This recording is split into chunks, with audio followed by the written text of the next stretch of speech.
Hello, and welcome to The Fool and the Philosopher. The Philosopher and The Fool. There's a detail at the end of the Lord of the Rings, on a different note, but I've listened to it a third time now, which is really interesting, so now some people say, like, Gollum falling into the fire was kind of like God's intervention. I disagree. Because, so Frodo, when he has the ring, he has control over Gollum. Like, he can say to Gollum, I am the master of the ring, like, down you sneak, and Gollum has to collapse to the ground. And Gollum swore to serve Frodo. So, when they're almost at the crack of doom, Gollum attacks Sam and Frodo one last desperate time. And Frodo grabs onto the ring and shouts at him, like, get down, stop attacking me. If you ever lay a hand on me again, then toss yourself into the crack of doom. And so then when he has his fight with Frodo, bites off his finger, he has the ring, and he takes a step and accidentally falls. And so there might have been that he was forced to serve Frodo, and so he basically got cursed by Frodo at the end. I always thought that he served Frodo because it was more like he just wanted to be close to the ring and he didn't want to upset Frodo. Because from reading it this third time, it very much seems like he had to do what Frodo wanted to him. It's just Frodo didn't want to be a tyrannical master. Because Frodo and Sam had elf gear, so they were able to hurt him. And Sam might be physically equal to Gollum. I'm not sure about that. Yeah, they're about equal. That's just Gollum's he's been hunting and killing orcs for hundreds of years, so yeah. he's a tough guy. Yeah, well, so when Gollum Shelob attacks Frodo, Sam's running forward to assist, and then Gollum wraps his hand around his throat and starts choking him. However, he basically laughs at beforehand, and it gives Sam just a quick enough moment to protect himself. And the narration says that Gollum had been playing slip behind for years, and he's very good, but this time his arrogance and glee at hurting Sam made him slip up, and he spoke before he got his fingers, both hands, fully around his neck. Yeah. So Gollum probably could have beaten them in a fight. Yeah. But he had to serve the Master of the Ring, because the ring had mastery over him. Like, at that point in time, the ring had full mastery over him. I saw that more as, like, a drug addict will listen to whatever their drug dealer tells them to do. They're not thinking straight. They're like, I need to be near the dealer. I need to do what they say. I think it's more that the ring's very powerful. But that said, Sam was able to use the ring. Yes. You don't have to even wear it to use it. You just have to have it. Sam was able to appear as a knight in armor or something like that? He became giant and scary. And he could understand orc speech. So Frodo might have used the ring as well, I guess. Yeah. But you think that would be a terrible failsafe in the ring? Like, the ring shouldn't be allowed to use its power to destroy itself. Well, a large part of the story is treachery gets you treachery in turn. And Gollum in the first place was betrayed by the ring, and in the end he was betrayed by the ring. There's even, like, it's not so much a curse, but Frodo says to Gollum, the ring will destroy you in the end. If you ever touch it again. That's why he said, he's like, you can't have the ring ever again, Gollum. It will destroy you. I'm trying to think. I don't remember the story that well right now, but in Wagner's Ring cycle,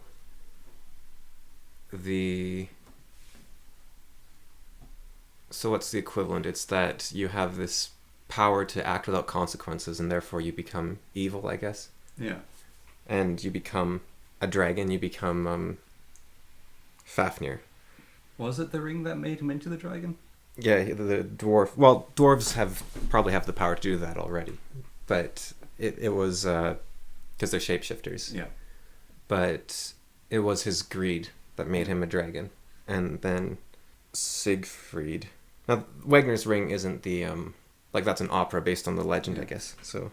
Yeah, Wagner's Ring is the ring that duplicates itself, right? No, that's Yarndripper or Dripnir or right. Wagner ring, it gives you what you wish for, and then it... No, it makes you invisible. Oh, is Wagner's just invisibility? I think so. Because I remember reading about one of the rings, like there's a different magic ring from a German play. Odin has a ring, Yeah. which drips off duplicates of itself constantly. It's called the dripper. Yeah. Yeah. But one of the magic rings is the cursed ring, which it gives you what you want, and then that thing destroys you, so it's like a monkey's paw. No, I don't think so. I haven't watched the Wagner's ring cycle because it's 15 hours long. That's a long play. Yeah. It sounds like you see, like, this is part 1, this is part 2. Yeah, I think it takes place over 2 or 3 days, typically. Oh, okay. But the legend it's based upon, I think Fafnir had this ring. And of course, they're both very so I'm getting confused slightly, potentially, because of Plato's Gyges? Ring of Gyges. Yeah. Which It does make you invisible. But I believe it was made up. Oh, okay. Like, I don't think that was a mythological ring. Yeah, no, that was just Plato giving the hypothetical of power absolutely corrupting. Yeah. Like, if you had no consequences, yeah, then you would become evil. Actually, one of the things to Sam, his resistance to the ring was really interesting. Because, it lacks ambition. Well, it's not even like a lack of ambition. So he has the ring in his hand. I could challenge Sauron, like put it on now, claim it, challenge Sauron, cast down the Dark Tower, and fill this whole place, like the whole of Mordor, with gardens. And then Sam's like, but I don't really want a place full of gardens. I just want my own garden to take care of, a nice small one that's simple and hobbitish, and I want to serve Frodo. Yeah, I'm not going to claim the ring. Well, that's not very ambitious. I guess so, yeah. But ambition shouldn't be... I think I have it here somewhere. But, yeah, not all ambition is evil. Yeah. Well, or he doesn't even... He doesn't have grand ambition, is more accurate. I want to phrase that differently, actually. Ambition isn't evil. Yeah. But it can be led astray. Yes. And hobbits are sort of weird, helpless creatures without ambition, which makes them resistant, but that doesn't necessarily make them better than someone like Aragorn or Boromir. But that also doesn't mean that the hobbits are bad. They're just a very simple folk, like you said. One of the interesting... But they do need to be protected at the expense of Bree and whatnot. Like, yeah. The men actually have to put in the work for them. Well, it's not the men of Bree that protect them, it's the Númenóreans that protect them. It's Aragorn's folk, the Rangers. The Dunedain. Right. Yes, the Dunedain that protect the hobbits in Breeland. So they're also protecting the Bree folk as well. One of the interesting things, I think it says this in the second book, is talking about hobbits. It says, hobbits in the older days used to travel quite far, and they were one of the few people that in Middle-earth that actually saw the land of Rhûn and the Easterlings and the Haradrim. So hobbits used to basically just bumble across the whole of Middle-earth and then go into the Eastlands and see what's there and then bumble back. And that's how the hobbits know about Olafants. And the ones that survived it's said some of them never came back and some of them didn't survive. But the ones that survived are the ones that aren't interested in travel. Yeah. Yeah, I don't think... It's Jordan Peterson, right? Never let them tell you your ambition is corrupt. Yeah. I could have used that at one point because I didn't know how to express myself with that idea. Because I didn't know how to phrase it. Like, I want people to listen to me. I want to be famous. That sort of thing. Yeah. I want to be a star. I want to have groupies. But I want to be on TV, be on the screen, make a big scene. I want to be in movies. Okay, Lady Gaga. No, that's the Pussycat Dolls. Oh, that's Pussycat. Okay. Yeah. And that wasn't exactly what I wanted. I just wanted to make something of myself. And I was told, no, you should just be simple and content with what you have. And you should be a hobbit. And it's very tricky to sort of square that with the desire to create and to share and to discourse. Because the thing that you get when you put something out into the world, I think one of the main things you get is you get to sort of alter the flow and current of things. You see people push back and swirl it around. And that's, it's really harsh and it's hard, but it's also really fascinating and exciting. And I think most, if not all people do like that to some extent. It's just there's a lot of, I want to get back to the ring, but there's a lot of hatred for success.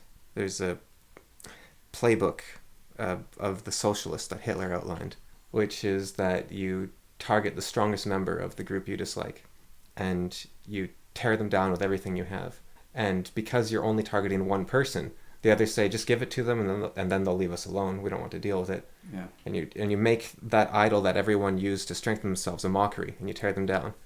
And then once they're completely disgraced or even turned against the people they were once with, and now they're with you, or everyone's turned against them, then you take the next strongest person and you do it to them, and you do it to them, and you do it to them. And I think, there's so much hatred for billionaires and whatnot out there. Yes. That Elon Musk has talked about this, where being a billionaire doesn't mean you're hoarding money. It means you're giving more people money than anyone else.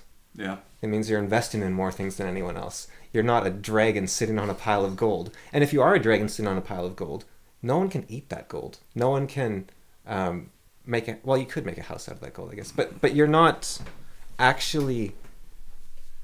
The only thing you're doing is reducing inflation. Yeah. Like, sitting on a pile of gold does not reduce the material wealth of the world. Sitting on a pile of money does nothing. Yeah. Now, you could say someone that owns 20 houses and all of them sit empty. That's a different story. But being a billionaire on its face doesn't mean you're wasting any resources, doesn't mean you're not contributing anything, doesn't mean you've stolen from other people. It might mean you're giving more than anyone else, just by the virtue of your existence. Yeah. It'd be impressive if you could rob that many people, and there's a few have done that, but still, it is impressive. Yeah, well, like to its own. Sam Bankman-Fried. Yeah. And that guy, it was like 50 years before him, that was even bigger. Mm-hmm. So so you take that idea of ambition. So Elon Musk, a very ambitious person, he wants humanity to leave Earth, go to Mars. He made a lot of money with that ambition, gets a lot of hatred for that. But does that necessarily make him the dragon? Was Fafnir never a dragon? Was that what Siegfried saw because Fafnir had accumulated everything? I think Fafnir was greed for greed's self, and that's why he was a dragon. But what is he doing? Well, eating people and stealing stuff from people. Yeah. It's kind of weird because gold's an almost mythical metal. Like it shouldn't really hold value in a lot of ways. Yeah. Like, it's got a lot of very useful properties. It's not reactive, and it's a great conductor, and it's very malleable. But as a thing of wealth, you would think that what you've done, if someone has gold, that means that someone somewhere said, you have put time into creating something that others value, and I will give you this gold to represent that. And this is your symbol of time. So it's time and creative spirit that's imbued in that gold. Yes. And then someone steals that gold from you. They have robbed you of your rightfully earned spirit of creativity and the time invested into it, and the work and everything else you've put into it. Yeah. So they're not stealing. The material wealth is immaterial, but the representation of it is everything. But the question is, let's say there's a person that is incredibly valuable to society in a town, right? Yeah. And they become very wealthy because everyone gives them riches and fortune beyond measure, because everyone absolutely loves that person. And then a person in the town everyone hates goes into their house in the night and steals all their gold. And everyone knows this has happened. And so now the person everyone believes has done everything for the town and they'd give anything for has nothing. And the person that everyone hates and despises and would never give the time of day has everything in terms of gold and whatnot. Would that matter to the services that each could? Within a town, it wouldn't, but when you want to go farther, when the person who is good and done everything for a town travels to Egypt, then people see this person has the work of a town behind him. It also becomes tricky because unless you abandon the currency, like, everyone else in the town still wants to trade with each other, not just these two people. Yeah. So they would have to abandon the currency to reward the guy they liked and to disapprove of the guy they didn't like. Or hang the guy who stole. Yeah. Assuming that they're both untouchable for some reason, I guess. Yeah. Or theft was fair play in that town for some reason. So Fafnir, it's vainglory. It's taking credit for other people's achievements. Yes. Yeah, it's pride, or vain pride. Vainglory, yeah. Pride is being proud of your own achievements, but vainglory is more the stolen valor of others. Oh, okay. Yeah. Because it wasn't that, like, the 7 deadly sins used to have vainglory in it, yeah. I thought vainglory was what pride became. I think they might have been independent even. Okay, because... We talked about the orthodox sins ages ago. Yeah, I know. But I don't remember them very well. Yeah, I don't either. Because there is a time and place for pride in one's work, but it's like not being obsessed with it. Yeah, that's a tricky one. I think what happens is you shouldn't deny what you've done. You shouldn't be ashamed of what you've done, but maybe not be proud of it, or maybe not have pride in it or something like that. The word's a bit muddy. Yeah. But for instance, if someone says, wow, you made that, you're a really good artist, saying, no, I'm not that good, that's abnegation. That word you invented. That I didn't invent, but... Yeah. That's a denial of yourself. And you're denying the compliment as well. You're saying, no, your observations are wrong. Yeah. You're trying to be humble, but you're actually lying because you are a good artist. So humility is saying, there's things I don't know. And often that means there are people that could be better. But that doesn't mean that you are bad. Exactly. So if someone says you're a good artist, you don't say, I'm the best. Right? But humility in some sense is being aware of what you know and don't know. And saying, thank you. You're right. Or, yeah, thank you. Or, have you heard that never say you're welcome? Have you heard that thing? No. It's like, so if someone says, oh, thank you so much for that. Never say you're welcome, because now you're giving it back to them. You're saying, oh, it's yours, and you're kowtowing to them when they're trying to give you a compliment and you're weak and what you say is, it's what I do. Thank you so much for fixing that report for me. It's what I do. Makes you seem cool, mysterious, knowledgeable. A prick. So, Fafnir stole. He was vainglorious. He lived on other people's glory. He had the ring which wasn't his own. He became the embodiment of greed itself. And that brought about his downfall because... he was a blight on the land around him. It summoned to him a hero. Yeah. He stole the Valkyrie Brunhilde, I think was her name. Really? He stole Valkyrie? Yeah. Who Siegfried loved. Because Sigurd, it was just a dragon that ate maidens, and so Sigurd went and killed it. Yeah, I think she was involved in both, but I'm not quite sure. Okay. It's also tricky because his father, Sigmund, was sometimes called Siegfried in different myths, and so there's a lot of people, and his mum's name was like Sigilda or something. They all had the same name. Yeah. A very lazy storyteller told the story. But so your greed, that's kind of the opposite of the Ring of Gyges, isn't it, though? The power brings about those who will rise against you. It'll bring about your own downfall. Well, so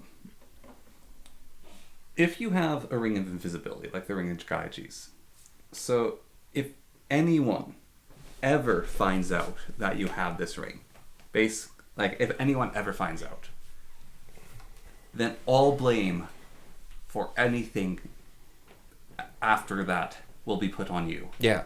Something was stolen, it's the man who can turn invisible. You tripped, the man who turned invisible pushed you. I have a character called Adam the Invisible, and he's one of the assassins that sits at the table of the Assassin's Council.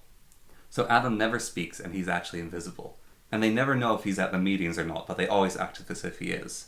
Now, I've written several scenes of assassinations where someone fell down the stairs and broke their neck, or maybe their neck was broken before they fell down the stairs, and someone's boat in a lake sunk.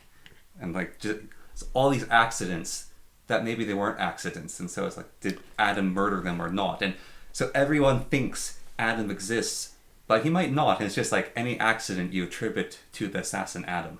If you ascribe to someone infinite power, they're capable of anything. Yeah. So in the story, I kind of want to be does Adam exist or does he not? And everyone treats it as if he exists. I wonder if there's ever been like a Superman comic where an airplane goes missing and everyone thinks Superman did it, or there's an earthquake and people say Superman did it or something like that, because he could do anything. Yeah. And so he's like, they have that Batman vs Superman. The idea was we have to stop him because otherwise we'll be his hostage and he can do whatever he wants to Earth. He's an unknown variable. But what if they're already blaming him for everything because there's no way to know that he hasn't done it? I haven't come across one like that, but that'd be an interesting idea. Mm-hmm. The Elder Wand in Harry Potter. Yeah, it's the same thing. It makes you an invincible combatant, But after every combat, people come and slit your throat while you're sleeping because they want this wand. Yeah, if you ever put on the ring of Gyges, you can never take it off. Or even if you're suspected of having it, you better get it quickly because you're in trouble. So, Sic semper tyrannis. That's always for tyrants. You are the seed of your own destruction. Yeah. And so and there's that line, of course, of Gollum may yet have a role to play. Yeah. Well, it's really important. Bilbo hated being called a thief. And anyone who has the ring hates being called a thief. And Bilbo was really careful in using it. Do you think Frodo could have ordered Sam to jump into the lava? The ring had not mastered Sam, so no. So you do think it is solely due to its hold over Gollum. Yeah. Because Gollum was the ring's slave. Why didn't Bilbo kill Gollum? Pity stayed his hand, as Gandalf said. Yeah. Because he had the one ring on when he could have killed Gollum. Can you, like, you're invisible? Even if it's a wretched creature, you're invisible. Like, it doesn't stand a chance against you. That's just like, if you kill that, even that wretched thing while you're invisible, then it's like, oh, and the next problem I could solve is... Why didn't Sauron kill Gollum? Because Sauron knew that Gollum was drawn to the ring, and he caused mischief, and... Oh, so he let him escape on purpose? Yes. Okay. Yeah, he caused... Gollum actually thought he escaped, but Sauron let him go because he knows that he causes hatred and mischief. And even if he claimed the ring, it would be...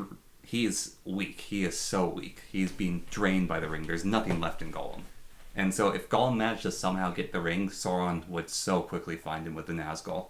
So all he has is his obsession. Yeah. He doesn't even have the... It's like the heroin addict wants the heroin more than they want the high. Yes. Sauron never thought that the ring be destroyed. There was actually... the scene's kind of epic, and I've only really noticed it this third time around. So when Gollum's... Sorry, not Gollum. I guess he is, but Frodo's in Mount Doom, and Sam gets there, and Frodo says, the ring is... I've come to this place but I will not do the task I was bidden. The ring is mine. So he claims it. And then Sauron basically, in the movie, it has the eye basically freaks out, turns around and stares at the mountain. So Sauron realizes, oh shoot, I didn't think anyone would get so close to the crack of doom. I need to send in Nazgul there right now because my power is getting challenged. The ring has a possibility of being destroyed. And so he turns his whole focus on Mount Doom. And when he does that, all of his captains and all of the orcs suddenly leave the malice of Sauron that's in them, and they grow confused and afraid, and they start running away from the battle because it's his power that's driving everything forward. And so when he turns his focus and basically draws out all of them, the Nazgûl go, oh, time to turn around and fly towards the mountain. And then when the ring's destroyed, they explode. Does it say how close Isildur got in the books? Isildur never went to the crack of doom. That's purely movie. Because it doesn't really make sense if you think about it from the movie standpoint. So they didn't know they had to destroy the ring. They thought he was defeated or bereft of his power. And what Isildur said is, I'll take the weapon of the enemy now as Weirgild for my dead brother and father. Right, but by the movie... An heirloom for my house. Sauron would know that people can take the ring all the way to the crack of Mount Doom. Yeah, and try to destroy it. So he wouldn't have... left it unguarded. Yeah. All he had to do was put a single Nazgûl there. Yeah. And that would basically... I was actually thinking about the War of the Ring game. Like, is it worthwhile once you realize your enemy's at the second half of, like, getting near Mount Doom just to plop a Nazgûl on Mount Doom and just no longer maneuver it? But then again, that's the thing. I was thinking about this. They actually nerfed Sauron quite a bit in the War of the Ring game because if... the board game, yeah. Yeah, the board game. Because he doesn't... Like, his main fear is the ring getting claimed by someone and then mastering it and then overthrowing him. So that's why he's attacking and reaching out through the land, because he's looking for it. And so he's attacking. Like, maybe they brought it to Minas Tirith, maybe they brought it to the land of the elves. So in the board game, it's actually impossible to assail Sauron without using the One Ring. Like, he's just so powerful. Sorry, in the books, you can't assail his fortresses. If he was just to hold in all of his strong places and just sit there and wait, you'd never get to him. But then everyone won't care because he's holding all his strong places. No, that's not true. Boromir took back Osgiliath, didn't he? For a short while. Yeah. Yeah. And that's all it is in the game, is you're trying to divert his attention from the ring for a bit. No, it does a very good job. had a thought there. Yeah, those statues. Why didn't he stick one of those at the entrance? The force field generation statues that he has. The Watchers? Yeah. Like an impenetrable barrier. You just plop that down on... I think that's because they're made by the Nazgûl, not him. They're not really his style.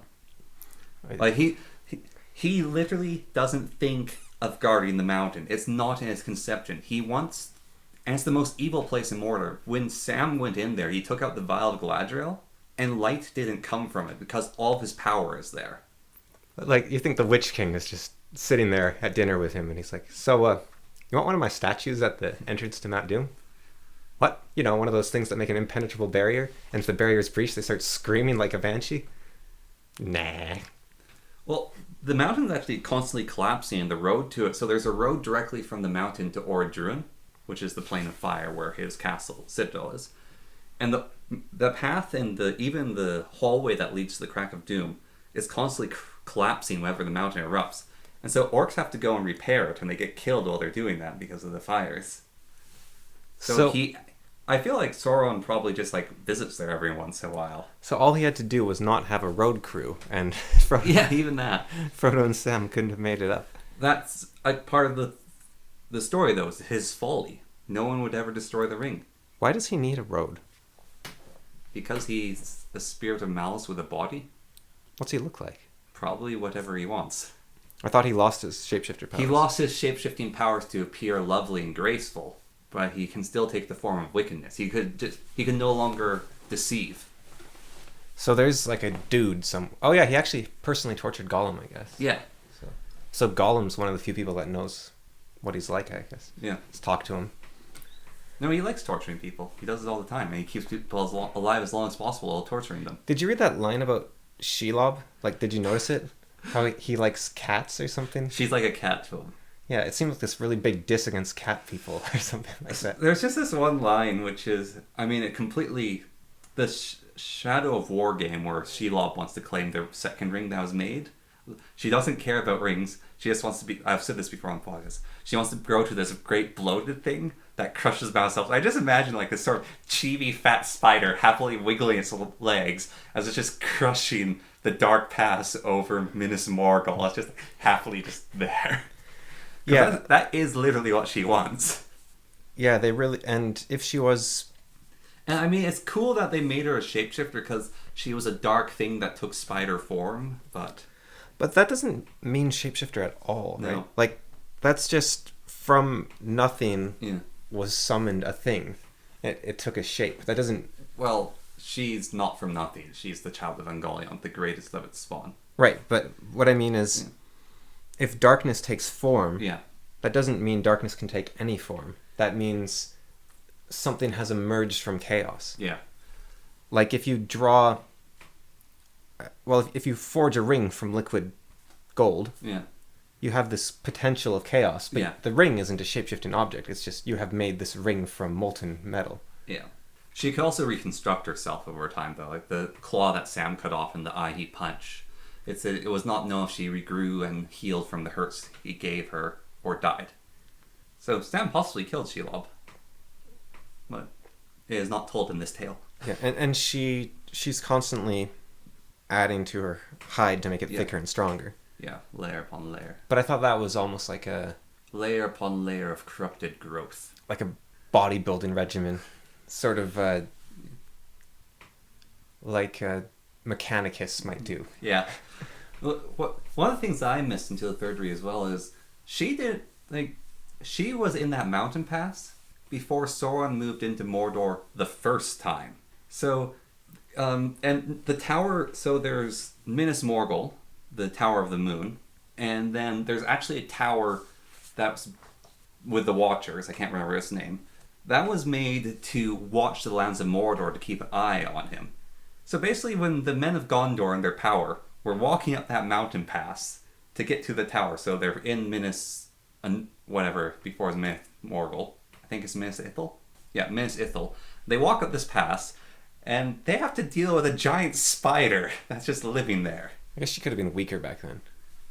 She was always as terrible. Whenever they told the name of the path they took, which has Ungoliant's name in it, the Path of Darkness, everyone's like, oh shoot, you really shouldn't take that path. Or Faramir told Gandalf they're taking that path. Gandalf's like, oh, that's not good.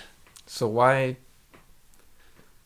didn't they, I don't know, shoo her out or something?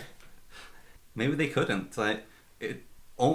Her dropping on Sam's the only reason she got hurt, because not even the greatest of man, it said not even Beren or another elf from that time could have cut her hide. So it's only her own strength and the sturdiness of a hobbit that hurt her. But what was it? It was like 1,000 years from the time Sauron was gone or something, or 2,000 even? Yeah. So they had this massive time period. And what was Glorfindel doing that 2,000... Was he just twiddling his thumbs for 2,000 years? Might have been. He is an elf. Or, like, you think he could have been going around cleaning up all the... Like, why didn't he take out Smog and then go and... Because it's not his job. Because he's not a human, I guess. Yeah, it's not his job. He doesn't have to. He can leave.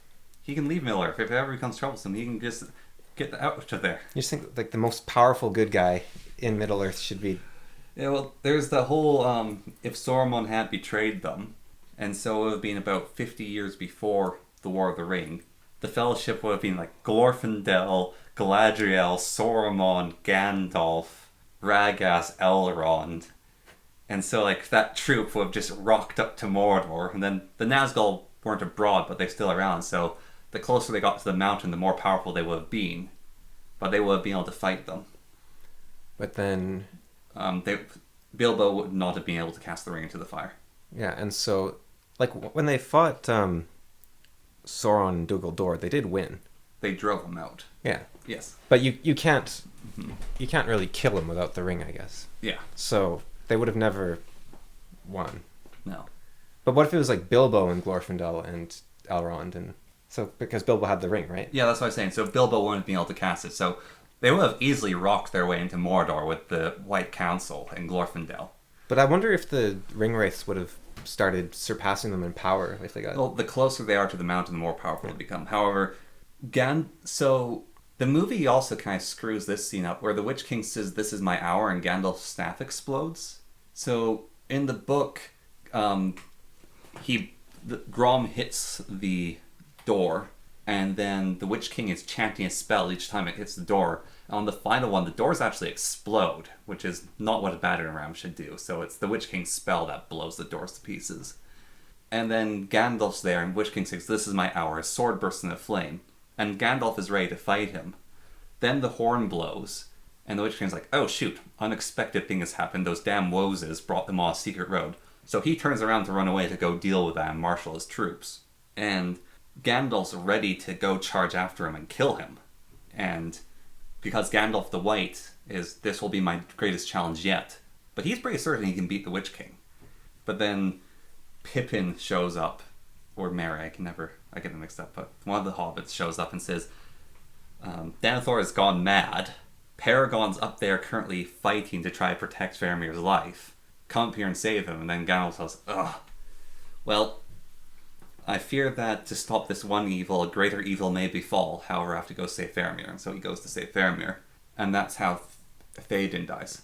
So if Gandalf had actually fought the Witch King, Theoden would have lived. But that's Minas Tirith. Yeah. That's still a long ways away from Mordor. Yeah, but that is the Witch King versus Gandalf. Right, but I mean, if they got even closer, then the Witch King might have been even If stronger. they're fighting in the Crack of Doom, I think they'd be equally matched to the White Council, because Galadriel's more powerful than Gandalf. And it would have been Saruman versus the Witch King at that point, I guess. Yeah. Yeah, it would have been Saruman and Glorfindel and Elrond, who are all very strong. And they might have called in one of the blues or both the blues to come help. So you say Gollum missed a step. So he was dancing around in joy, and then when he landed, he basically, so there's the Crack of Doom, and when he landed, one of his feet was over the Crack of Doom, and he fell sideways and screamed precious as he fell into the fire. Because that doesn't really sound like he's throwing himself in. No, but it could be the curse of Frodo and the treachery of the ring, basically having that doom laid on him influenced his fall. It could also be God intervening and making him fall. But because I think it's interesting, though, that there is the possibility that it was Frodo's curse that had him fall into the fire. Because that's one of the things with curses and things like that, and all of magic that Tolkien writes, he's very subtle about it. Like, even only this third read, I didn't realize Faramir does magic. Yeah, I told you he's a wizard. I kept saying it. Like, he looks into Gollum's eyes and basically mind reads him. And then Gollum looks away and has to shut... Yeah, I said Denethor and Faramir are wizards last episode, I'm pretty sure. Yeah. There's something... Well, it's you saying that probably made me pay attention. Like, was it Faramir that said about Frodo there's something of a wizard in him? Or was There's it... something elvish about you, and then one of them, Sid... there's something of a wizard about you or something like that. Yes, your brother was like a king of man, but there's something wizardry about you. It was one of the other hobbits. Because Faramir's like Gandalf's apprentice or something, right? He was taught by Gandalf when Gandalf had time. He was like taught three different times. And Denethor... The pupil of wizards, betraying and poisoning my own son against me. And Denethor is like an omniscient dude. Like, Well, he sees the entire world. Yeah, well, he was using the Palantir. the stone, the Seen Stone. That's the other thing. If the council just went in guns blazing, they might have just been overwhelmed by orcs. Yeah. Well, if the orcs didn't run away, that was sort of because it kind of. Yeah, well, if you like, Glorfindel's basically the sun. Yeah, well, it would be kind of like. And also, the It'd be kind voice of Sauron, like, it would be his power versus Sauron's malice. It'd be kind of like the Inca versus the Spanish. Yeah. 10,000 versus 50, and the 50 are untouched because. Yeah, well, they're. Damn it! I literally just heard his name spoken. Galadriel's husband. Celeborn. Yeah, Celeborn. Celeborn. Yeah, Celeborn and his household, and Elrohir and his brother, and a bunch of their households could have gone to that fight as well. And all the Dunedain and all this and the Rohirrim. Yeah, the Dunedain. Well, I don't think the Rohirrim would have gone, but the Dunedain definitely could have gone. The Dunmen. And 50 years ago, they would have just want to live in their hills and be left I alone. guess the Rohirrim kicked them out thousands of years ago. Yeah. Right. Do you know the Woses are real people? Yep. Sort of? Like, there's mythical wild men called the Woses? Yes. Yeah. And I wonder if what they were... Because I was thinking about this. History has been written by civilized people, right? Yeah. Like, literally, the people that have a civilization are the ones that write history. And if there was a point of sort of coalescing, there would have been hunter-gatherer types living alongside the first civilized people for hundreds or thousands of years. And you would have the civilization slowly amalgamize or absorbing all the fringe wild men over time. Yeah. But what, even let's say 500 years ago, like, we still have wild men in quotation marks today. Yeah. But in like 500 years ago, they probably had little pockets of them here and there in Britain. Yeah. And so you'd occasionally glimpse one of these people, and I was just thinking that's a possible. They're supposed to be super hairy, so they could also be in Denisovans or something. Yeah. But that also makes kind of an interesting idea of if Homo sapiens sapiens was the ones that wrote history, then the Denisovans, they didn't write their history, but they were there at the fringes getting absorbed and pushed out further and further. And so they become legends of the wild men at the fringes of society. Yeah. There was even like courtiers and stuff that were men of the Woses. There's like pictures of them in proper court dress, just covered in hair, and which is kind of cool. So God's intervention doesn't have to be Eru coming down and flicking Gollum into the fire. It could be simply the fact that he let Gollum's actions lead him to their final results. Yeah. And that was more potent than Sauron's magic somehow. Like, he didn't necessarily misguide Gollum anywhere. It could have just been, if you walk in darkness long enough, eventually you'll bonk your head into a rafter or something. Yeah, well, so there's... the fact that Gollum lived for so long is kind of a miracle on its own. There's 3 interventions considered of Eru, which is Gollum falling into the fire, during the Battle of Minas Tirith, and the Blackfeet was taken by Aragorn, and he had all the people at the shores come with him. Yeah, cinematically and time-wise, it makes sense to have the wraiths show up in a cinematic scene, but it kind of makes the sacrifice of the Rohirrim less cool. Because in the book, the race actually just killed the pirates of Umbar and then disappeared. And then it was the people of Pelennor that got onto the boats. And Aragorn, they thought it was reinforcements showing up. But anyways, so the cloud of darkness is there, that Mount Doom is basically covering land in ash. A wind blows it away and also brings his ships to the battle in time. So that's the one intervention. Sorry, that's the second one. Then the third intervention is Sauron is defeated and this great cloud shows up. And it's this giant hand of smoke and rage is reaching towards Minas-Tirith to crush it. And then a powerful wind hits it and blows his malice off. And those are Erus or Manways or? Well, it could be Eru saying, Manway blows a wind. Right. And then the more subtle one is Eru making Gollum. Because then there's like the incredibly unsubtle sinking of Sauron's fleet in the Second Age or whenever that was. I saw this map which shows Middle Earth before the War of Wrath. A lot of it's missing. Like, because the War of Wrath literally made Middle Earth smaller because it sunk into the sea. But that, because he had that fleet that was going to conquer the Undying Lands, right? Yeah. And they just got totally... Yeah, they're destroyed and then Manway sunk their island. But that's, I don't know if Tolkien would have known about this, but that's sort of historical with... He probably did. The Mongols invading Japan. Twice. Yeah. Yeah, he probably... And... also Atlantis. Atlantis tried to conquer the world and then it was sunk. When Canada was whipping the United States' butt in the War of 1812, and we went and burned down the White House, a hurricane and a tornado hit simultaneously the Canadian Army and drove them back into Canada. Really?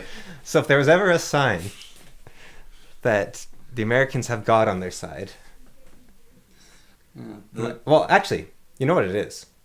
Because Joan of Arc won the War of the 100 Years' War, right? Yeah. It's not that God was on the American side. It's that God hates the British. It's just whenever the British are winning a war, God comes along and crushes them. But the fact was, the Americans had God on their side during the War of 1812, and it was only a tie. Yeah. I mean... One of the things that's interesting with Tolkien's writings that some people say about him is so much of his story is based in mythology. So much like he borrows so much from these different mythologies. But one of the things that they miss about that is he wrote most of those mythologies as well. Well, he translated. Yeah, he translated, and it's in his interpretation of the translation and him codifying it. No, he with was a group of people. Very purposely trying to write an evolution of mythology because England had lost theirs for whatever reason. Yeah, no, it's... And sort of people talk about the Wheel of Time and how much he borrows, and it's like, oh, this is Lancelot, and this is this. Tolkien did that, but far more subtly.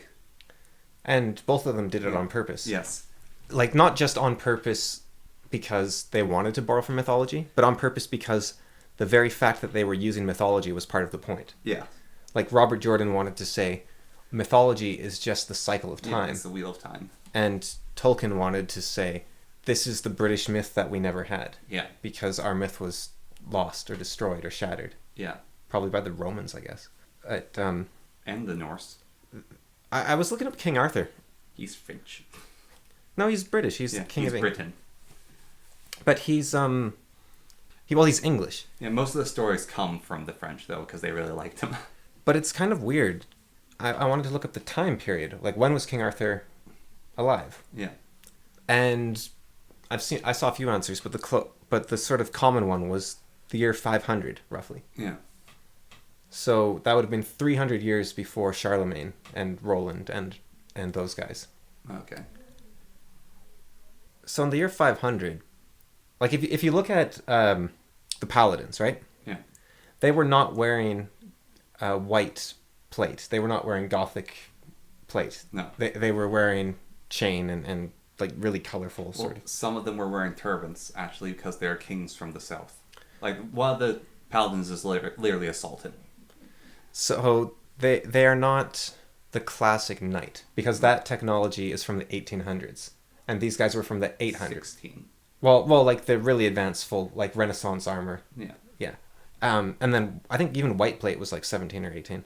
Yeah. But white armor, sorry, not white. Yeah.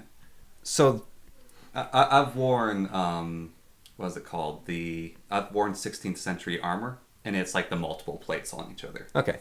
But not like the solid... Not the solid pieces. No, that's 17. Like the classic knight. Yeah, that's 17th century. So you take that, right? 18 is a little bit more than that. And then you go back 1,000 years. Yes. 1,000 years. And you get Charlemagne. And the Paladins. And then you go back 300 more years. Yep. And you've got, like, King Arthur and his cavemen. No, they're wearing chainmail and Emerson's. Sitting around. It's so long ago. So I heard... This is a conspiracy theory I didn't know about. This is an interesting one. It's the stretched time conspiracy theory, which is that... Is it a conspiracy theory or just a theory? It's a theory. People, I guess... I'm just wondering, like, who's covering it up and why. Well, maybe the why isn't known, but... The why is known, actually. Okay. So, but what it is history is actually not as long as it was. Like, the medieval times were actually a lot shorter than we think they are. And why it is so that we are now enlightened and democracy. And look how long tyranny lasted. And they had these kings that were tyrants for hundreds upon hundreds of years. Mm. So that's the reason for it. That's democracy cope. Yeah, that's the conspiracy behind it. Is basically tyranny lasted for ages, and now we are out of it and we're enlightened. But it's like the medieval ages only lasted for 200 years or whatever under this. See, the liberals and the democracy fans just don't want to admit that democracy is the least successful form of government ever invented. If you look at a historical view. How long did it last for the Greeks? With the Athens? Yeah. I don't know. Like, yeah, I have no idea. I want to say 200 years, but I don't know. Yeah. But Athens got crushed by Sparta. Yeah. And Sparta kind of had democracy. But monarchy has been very long lasting. Very, very long lasting. Like, you look at... Okay. And it comes back, baby. So you look it at always comes back. We've talked about this a little bit, but you look at the oldest democracy on Earth, the United States. 1776. Would you call it the oldest one? Isn't the constitutional monarchy of the British? But that's not a democracy. The Queen's in power and everything. Yeah, but the Duke still voted on things, and they were representative. Democracy is people, though. Okay, yeah. Not an aristocracy. Fair enough. Aristocratsness. Yeah. Right, so 1776. And that's only if you don't include the Civil War. Mm-hmm. Because if you want the longest stable democracy, that would probably be the United States after the Civil War. Yeah. But we'll give the United States the full 300 years of history. Well, 250. Yeah. So the oldest democracy on Earth, 250 years. Possibly ever. I don't know how long Athens lasted. Then you look at the Old Kingdom and the New Kingdom of Egypt. Yeah. You've got an empire that lasted for, what, like 1,000 years or something? 2,000 years? Yeah. No, more. Let's see. Cleopatra was closer to today than the building of the pyramids. Yes. Pyramids were built, theoretically... The latest they were built, because some people think they're much earlier. Yeah. Or much later. Or like much older. Yeah, some people think that the Egyptians merely inherited the Great Pyramids. Yeah. So we're talking like a 5,000 year empire, potentially. Yeah. Versus 200 years of democracy. Or you look at China, and depending on definition, they've been around for also like 7,000 years or something. Even the British, if we were to start with... Alfred. After Normandy, actually. Oh, so with William the Conqueror. Yeah. Yeah, so that... William was in 1200 or something? Yeah. And so that's like 800 years? Yeah. Yeah. Or you could go back to Alfred, and it's even longer. Yeah, well, because William claimed it through inheritance. His claim was through inheritance. So, go back to Alfred, the uniter, and the kicking out of the barbarians. Or you could theoretically even go back to King Arthur. Yeah. First king of the Britons. Yeah, you could go to... Or his father. Yeah. Yeah. Well, Arthur, I think, is... Probably first, I guess. Yeah, the first king of Britain. Or Brittany. Would his father have been like a Roman like consul or something like that? I wonder how that would work. I don't know. But yeah, so I was looking back, and yeah, so basically King Arthur and his knights were cavemen. Well, but They weren't, because there's so much history beyond that. Well, it's just so mind-boggling how... That's the other theory for stretched time is technology had to advance faster. We called them the Middle Ages, right? Yeah. It's very appropriate because they lasted for so long, it's ridiculous. Yeah. Like the fall of the Roman Empire, like roughly the year 500, I guess, to the Renaissance, 1500. You've got this 1,000 years of nothing. Well, you say nothing, but there's so much done in it, actually. But we know so little about most of it. Yeah. It's called the Dark Ages for a reason. Yes. Because we have no idea. That's why King Arthur is a mythological figure, because we have no idea what happened. Well, so Todd from Todd's Workshop, he is currently trying to make boiled leather. And he's done several different iterations because leather armor is actually worthless.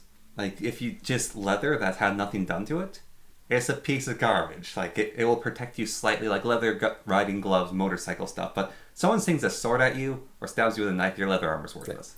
But hardened leather is like iron. Yeah, but we have absolutely no idea how to make it. And there's instruction manuals of how to make it. And so he's been making it. And one of the things he found, which was really cool, was, bulletproof vests, how they have like a piece of pottery in them, basically.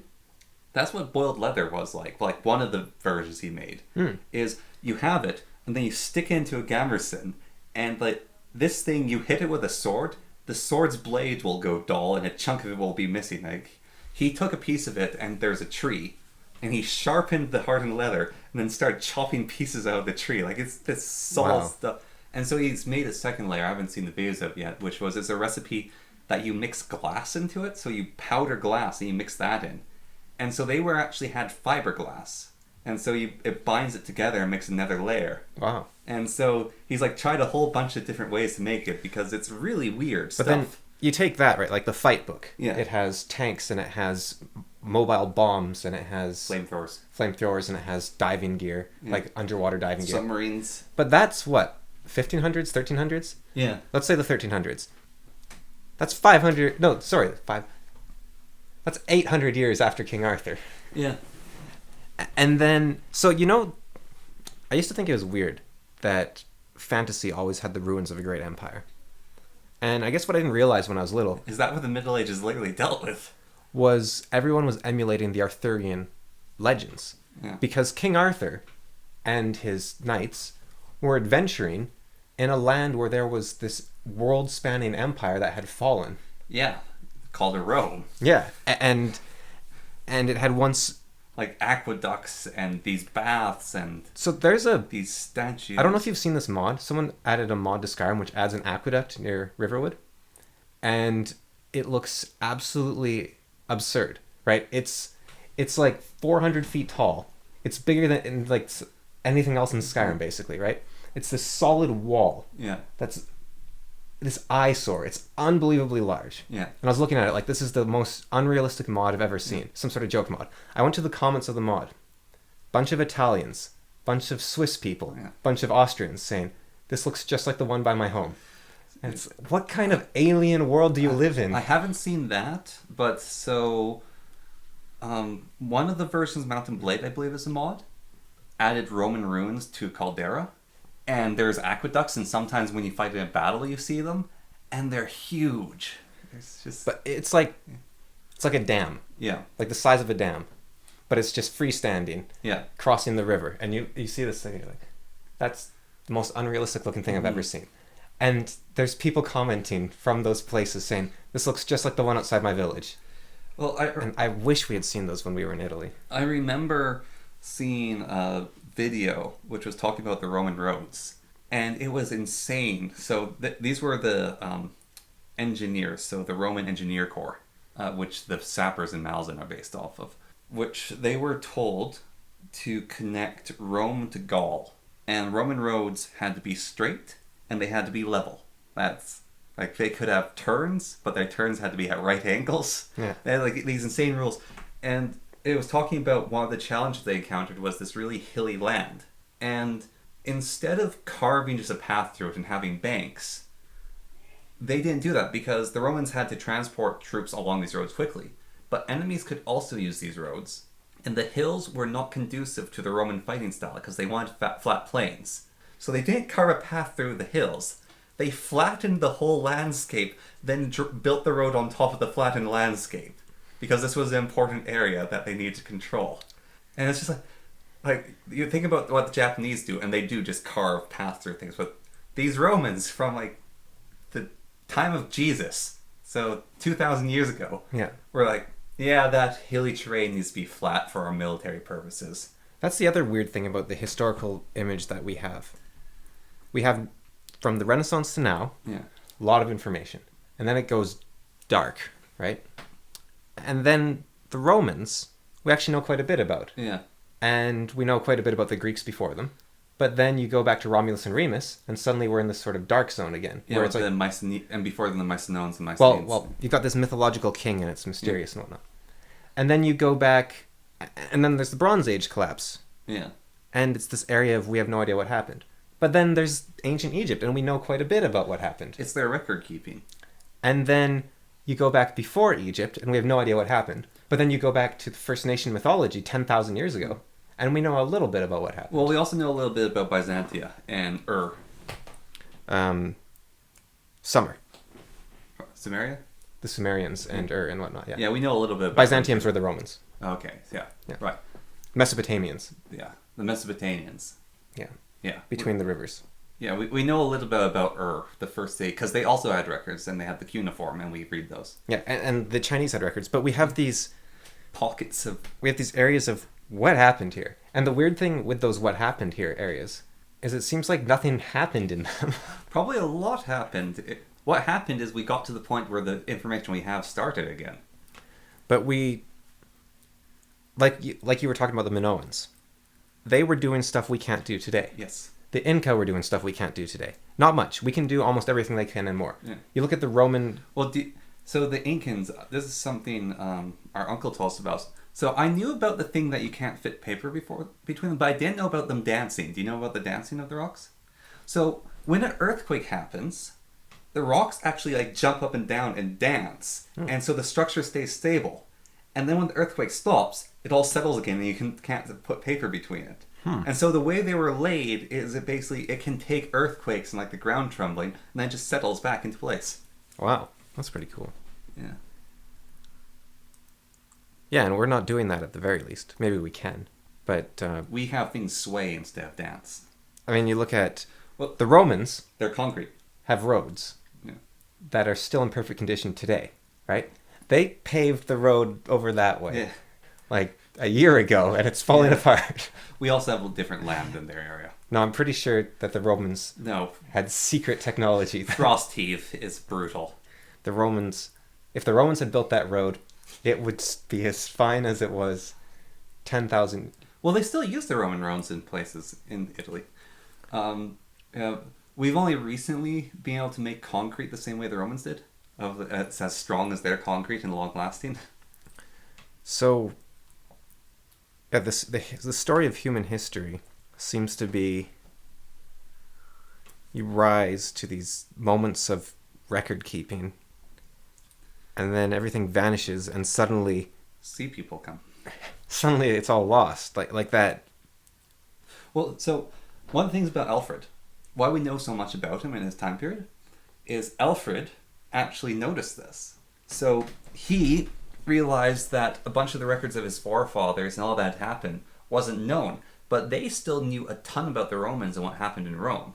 And so Alfred did a ton of record keeping of what happened between him and the Vikings and tried to record everything going on. And he had the bigger details. He didn't have the small details. But Alfred was desperately trying to hold on to what records he could make. There's a temple in Egypt. I think it's near the Great Pyramids.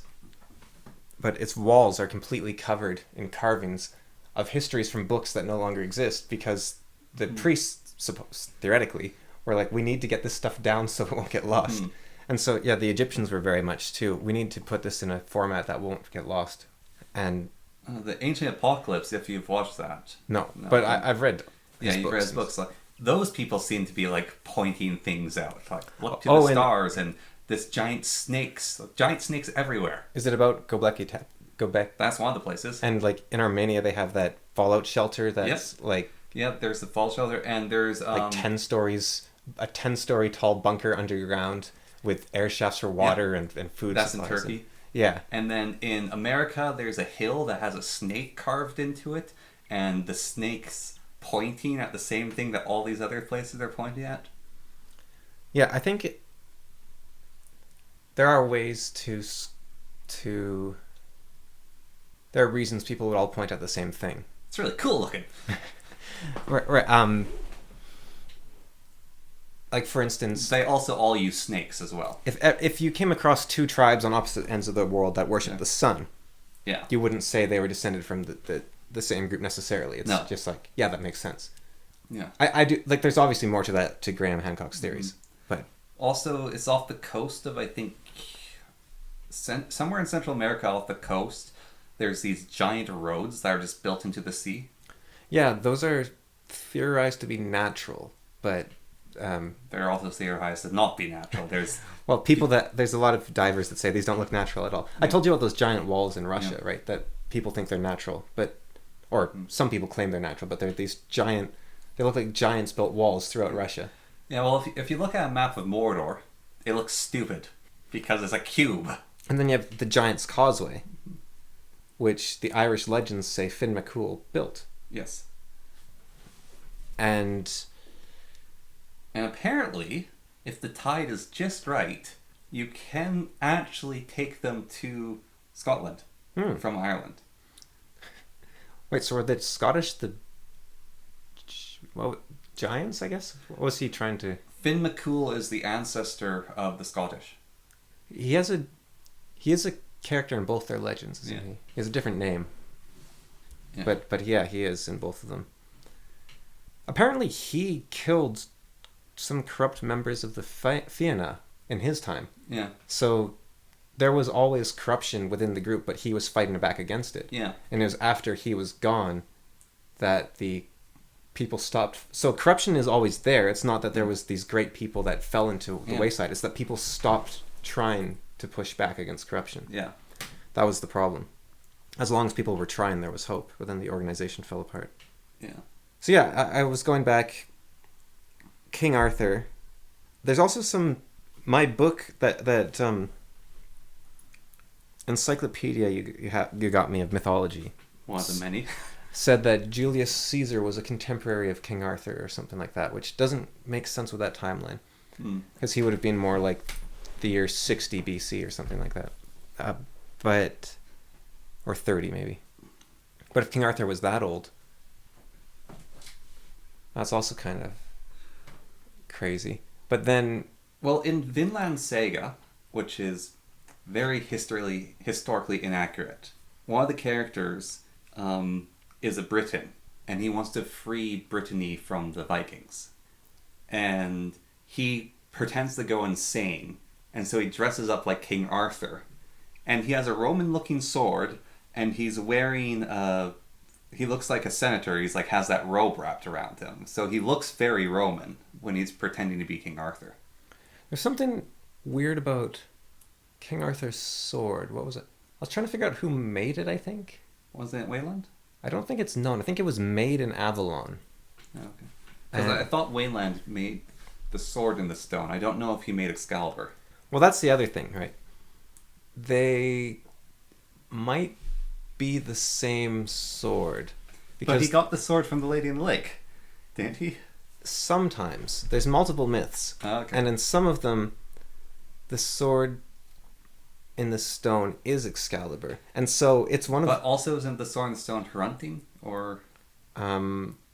No, it's a... I forget, it's a different sword sometimes. But the... Or Graham? I don't think so. But the sword in the stone is one of those Frankenstein monster things where you get to actually the pedantic nerd. Because you say, Frankenstein's a scary monster. And then they say, Frankenstein was the scientist, not the monster. And then you say, well, his father's name was Frankenstein. His name is Frankenstein. Yeah. Or you say, Frankenstein was the real monster. Yeah. You get to actually them. And the sword in the stone's another one where it's like, no, the sword in the stone and Excalibur are different. Well, no, in the oldest myths they're the same. But yeah, it's... the earliest stories of King Arthur were written hundreds of years after the myth began, basically. So it's really Yeah, word of mouth. unclear what... Well, word of mouth, I think, might be... Well, I guess word of mouth is different from oral tradition, right? But it's also the oldest surviving texts are what we go off of, not what was actually the oldest thing. We don't see someone say, this is the first account of King Arthur and his knights ever written. And we say, okay, this is the oldest one we know of. So we might tomorrow discover something. And this one's some French fan fiction. But it's weird that you have... I don't know... So King Arthur, like I said, year 500, this very mythological period. But then it becomes historical before him. And then, like, you go to the Battle of Troy, right? A historical event. But there's mythological figures sort of before and after the Battle of Troy. Yeah. It's kind of... And then, if you go to, like, Hercules, he's quite a bit before the Battle of Troy. But then, I don't think he's far enough back that the Egyptians wouldn't have been before him, which, again, we have history. So myths are the things that exist in the times without history. It's not that all myths are in the past and all history is in the present or in the future. Like, it doesn't go... what's the... Is it the Wheel of Time that says history becomes myth, myth becomes legend, legend fades into nothing, something like that? Or history becomes legend, legend fades to myth, myth disappears into... Yeah. But that's not exactly how it works. It's more like it's cyclical, but it's cyclical within a single chunk of memory. Yeah. It's like we know about the Romans, but then there's a mythical man between us and the Romans. And then we know about the ancient Egyptians, but there's a ton of mythical people between us and the ancient Egyptians. And then they had their own mythological people. But then there's the Mesopotamians and there's... Their mythological people, like the kings that supposedly ruled for 400 years. Or 40,000. Yeah. Was the first king of Ur, I think. Yeah. And... Imagine if the first king of Ur did rule that long. What if Ur actually had a reign far longer than we thought? Yeah, so let's follow that, actually. So you said Middle Ages might have only lasted 200 years with this theory. Why is this a conspiracy? Who's hiding this information? What are they getting out of it? I already said there's the people who want to just show there's tyrants. And so basically it makes you think that history can collapse and fall that long in between now and Rome. It's kind of like... Right, so they want to... Democracy's good, the Middle Ages were long and horrible, and after the collapse of Rome... So they're saying that the Middle Ages couldn't have been that stable, basically. Yeah. And so the idea that they are that long is a, anti-democracy movement to make you think that... No, them being long is a pro-democracy, because after the collapse of Rome, there's this period of tyrants that lasted for hundreds of years, and now democracy is taking us out of that darkness. So it's to make it seem worse than it actually was. Yeah. Because it only lasted for 200 years. Because 200 years of tyranny isn't that bad. Well, it only lasted 200 years, and technology wasn't put that far back by the collapse of Rome. Right. That is a... Because as you're saying, it's ridiculously, you're calling King Arthur a caveman, and so it's it's impossible. We would have advanced technology faster than that. Right. I wonder as well... how fast technology actually does advance and how far there was to go. We think it's moving fast now, but is it? No. Just because a computer is very fancy... We haven't made the next computer. But also, is a computer actually that advanced? Could you... People make computers in Minecraft, right? Yeah. Could you go to a very wealthy... silversmith type person back in Roman times and say, this is a computer. I want you to make me one. When were clocks invented? Good clocks were invented in the 1700s or something, I think. Yeah, but when did we see the first clocks? I don't know. Probably not super long, within 500 years, I'm guessing. But 1200s. They were in clock towers. Yeah. And they were timed to ring every hour, and those were the first clocks. Okay. And the clocks with faces that are considered technologically advanced were the 1500s. And water clocks are even older than that. Yeah. But the first things that are considered clocks were the clock towers. And those like clockwork clocks. Yeah, they would ring bells. And then you look at... But I was, even clocks being in the 1500s shocked me, but then there's even older clocks than that. The Antikytherian device, or whatever it's called. That's from the time of the ancient Greeks, and it's a clockwork something. Yeah. So that technology's been around for a long time. And the emperor's car. Yeah, his little toy car that Marco Polo gave him. Yeah. Yeah, it was just a Steam power car. little toy thing. Yeah. Yeah, and there's so in Egypt, so this is after in Alexandria. So there is a temple. It was a temple full of the dancing automatons. You know about that, right? Okay. So there's a temple that had it had a circus of performers. So underneath the ground, there was a whole bunch of basically steam engines. And so there's animals up there, and so there was like a lion that opens its mouth and roar, and there were these not ballet, but there's these dancing men, and there's these birds that flap their wing, and they're all made of bronze, and they'd all move. That's actually where the myth of automatons come from, is this really fancy place in Alexandria. And the doors were automatic.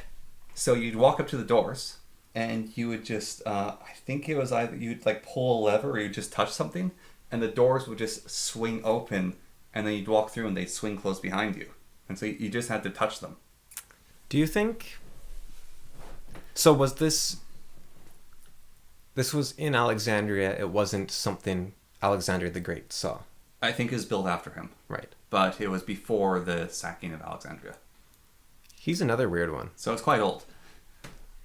He's another weird one where he's a historical figure, but he's also a mythological figure. Yeah. And we have a lot of stuff which is claimed to be his writing, but it's really weird. Yeah. Like he talks about they went to a river and it was covered in these smooth black stones, and if you picked up a stone, your skin would turn black.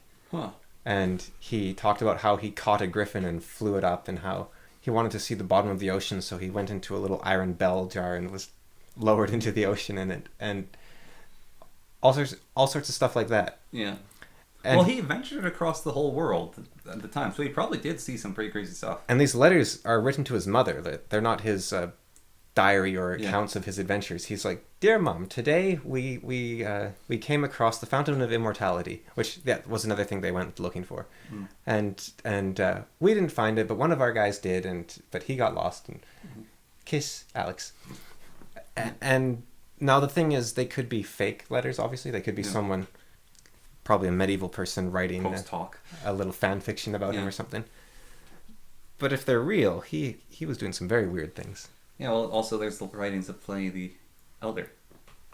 Where he was just gathering stories from everyone. Yeah. And he didn't believe half of them. But he was like, well, this guy said it, and I trust him. I mean, it doesn't make any sense to me, but sure, you can have a snake that blows stuff up by looking at it. Okay. And a cow that farts fire. Yeah. Yeah, all right, yep, sure. Okay, fine, we'll just put that down. But then you look at something like a unicorn, and supposedly people believed in that for a very long time. Or, one of the really ridiculous things is people in the Dark Ages ate chimeras. You know about this? Yeah, they make them. Yeah, you kill animals, then you turn them into chimeras. So here's a question. There's got to be an animal out there that you know about that you've never seen. Bird of paradise. Or like... I've seen video of it, I guess. Like, it gets trickier nowadays but like a giant squid or a oarfish or let's say like a blobfish without being exploded. Yeah. We know they're real, but we've never seen one. Yeah. Especially not seen one in the wild. What if they didn't exist? And how... So unicorns, right? Supposedly people believed in them quite recently. Like 500 years type thing. So what would we... how would you even go about saying, yeah, no, these aren't real? Like, you know that thing you've heard about all your life? The brown recluse. Yeah. This little spider that you've heard about your whole life? It's not real. It kind of happened with Brontosaurus, right? Like, this dinosaur suddenly unexists. Yeah. But something that's actually alive right now, I think it's even a stronger impact. Where you say, oh yeah, no, there was never woolly mammoths. The fossils we found, those are, or the bodies we found, those are just a weird African elephant. And it'd be hard to believe that they don't exist. It'd be very weird. Yeah, no, it's definitely hard to do that nowadays, but I can definitely see that being a thought of, like, someone shows you a drawing of it, and even, I mean, people can take pictures. You just hear about it enough, though, right? Yeah. But like dinosaurs are a great example. Hmm.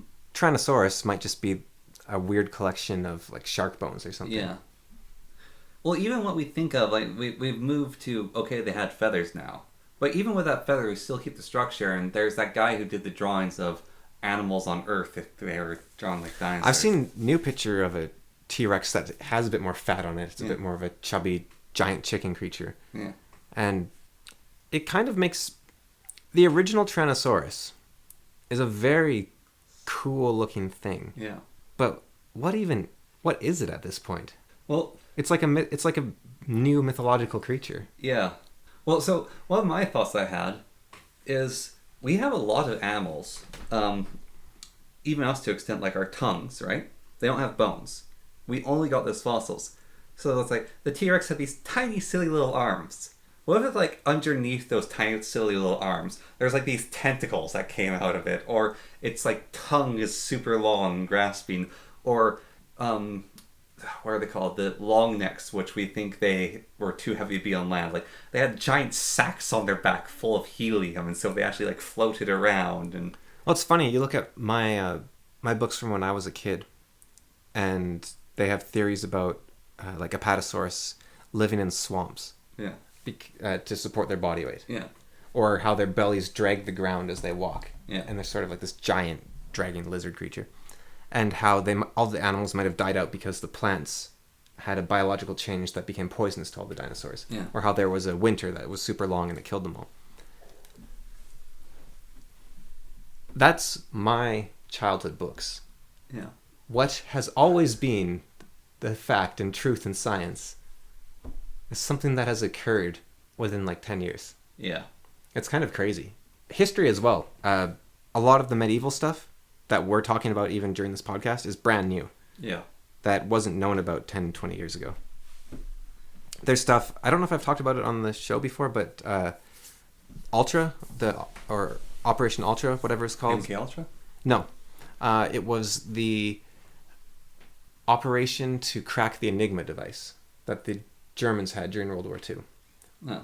So, Patterson, I think that was his name, the American general, or commander, was able to read every missive that Rommel sent out, the German commander. Yeah.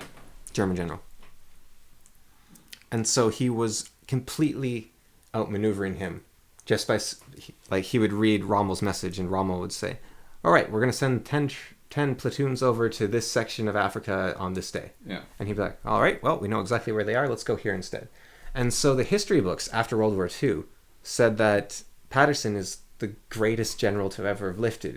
It was like he was reading Rommel's mind. Yeah. Because Rommel is considered, like, you know, he's up there as one of the greatest generals of all time. But this guy was running circles around him.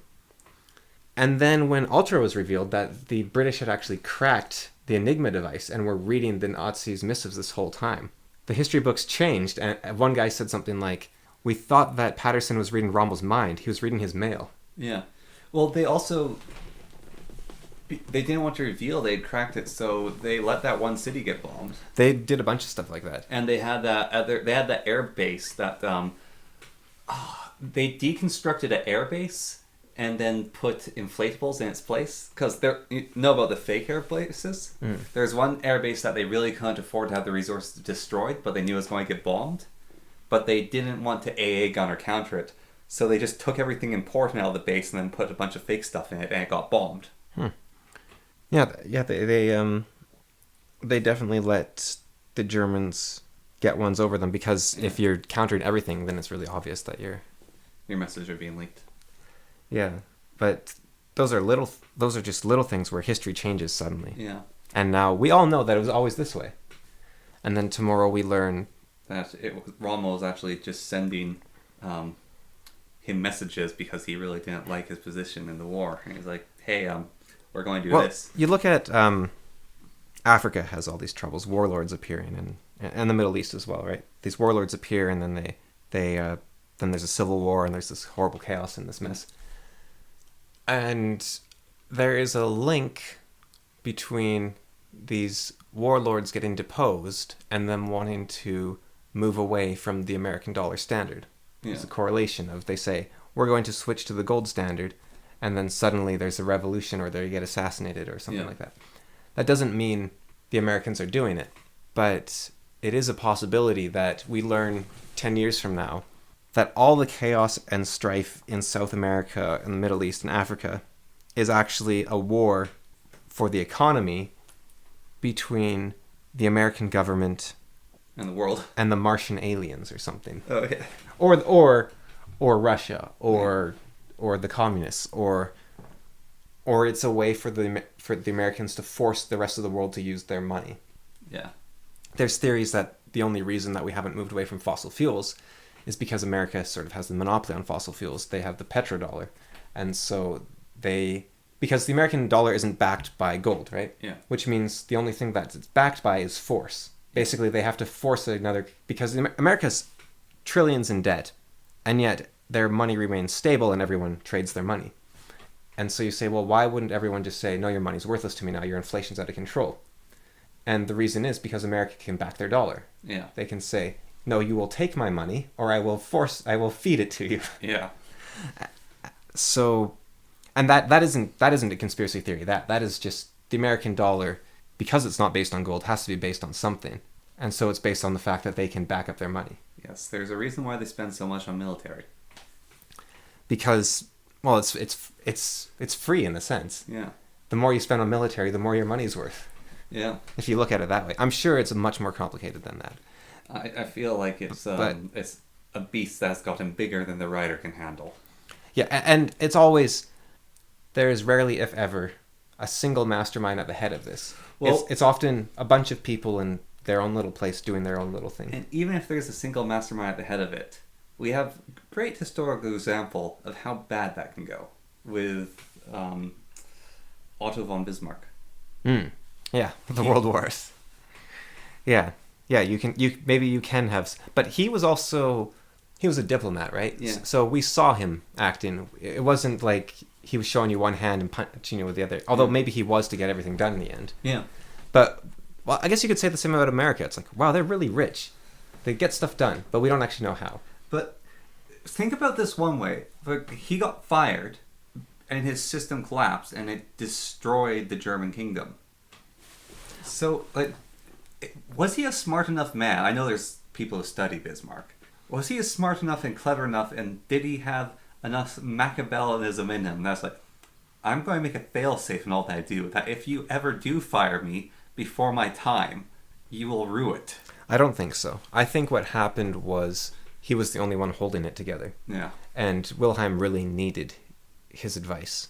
And so firing him was really bad. Was a mistake. It wasn't that... Because I don't know like anything about Bismarck really, but I don't think most people are that evil. No. Like you look at someone like Hitler, and he loved the Germans, right? And like, I don't even think Hitler would have done something like that. Maybe Napoleon would have done something like that. But even then, I don't know. Like, you don't want your legacy to be destroyed. Yeah. Even if you hate what they've done to you, it's still like Napoleon in a lot of ways was a better person than Hitler, but I think he was probably more arrogant in a lot of ways too. He had a lot more right to arrogance in a lot of ways too, because he's... Would you arrest your emperor? Well, if you can pull that off, your head's going to get very big. But also, I think he's the most successful military commander ever. And he forged an empire in like 5 years, 10 years, I guess. And he was just a petty noble from Corsica, I think. From an Italian island. And the name's lost my head. I want to say Corsica, but I'm pretty sure that's like a piratey place. Yeah. He was quite a character. So do a complete topic change if you're all right with that. Yeah. So I was listening to That Darn Kitty's show today, and because everyone there is either American or South African, I just said, does the phrase "I am done my homework" sound weird to you? And I was like, okay, they're all going to say, no, of course that's a normal statement, and Wikipedia lied to me, right? Because I thought, oh, this is so cool that Canada, because I read this Wikipedia page that Canada has a unique grammatical construction, which is to be done something. Yeah. And I thought, no, it doesn't. There's no way. So I said, okay, I'll just give them some examples. Like, I am done my homework. The dog has done dinner. Let's start after you're done all the coffee. Yeah.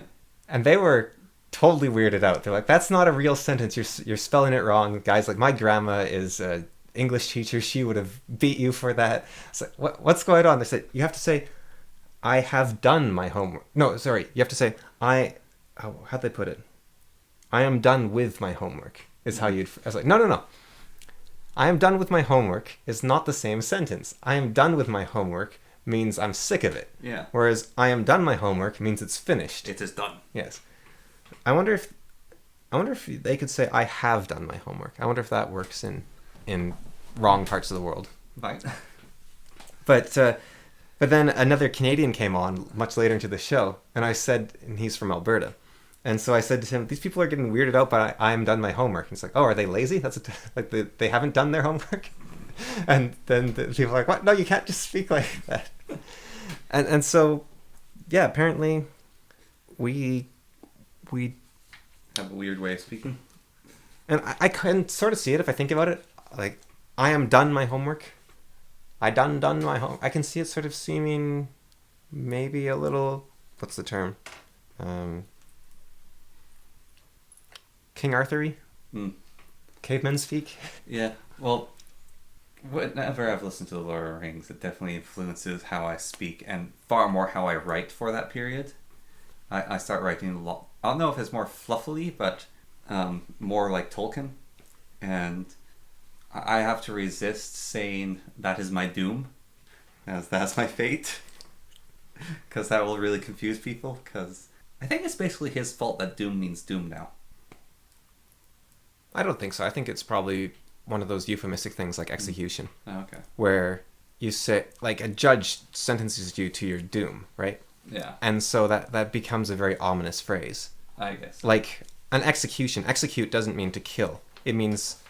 So when you say continue with the execution, it's actually a euphemism for continue with the execution of beheading that man. Yes. Or the execution of the hanging of that man. So I think it's probably something like that where... Doom is fate. Like the Bible has doomsday, judgment day, where there's the apocalypse. Yeah. So doom is the apocalypse. Yeah, and the Doomsday book was what people do. It's your fate book. Yeah. Yeah, that one's a bit different, I think. Yeah, but doom means fate. Or judgment, yeah. Yeah. That's I've done like dinner. Do they get that one? Because that's the statement, is done like dinner. I wonder. I think that would work for them because, so from what I understand, if they hear, I am done my homework, what they hear is something akin to, I have created my homework. So if you say, I am done dinner, it means that you have made dinner, I think. So it would make sense to them, but it'd have a different meaning. Well, no, I think done like dinner is when you make dinner, isn't it? No, it's done like dinner is, to me anyways, in my Canadian brain, it's done like you ate your dinner. I'm pretty sure it means that you've finished making it. Well, my interpretation... Like, dinner's done... Oh, there's the question. Does dinner's done means dinner's ready? Or does it mean there's no more dinner left? Both.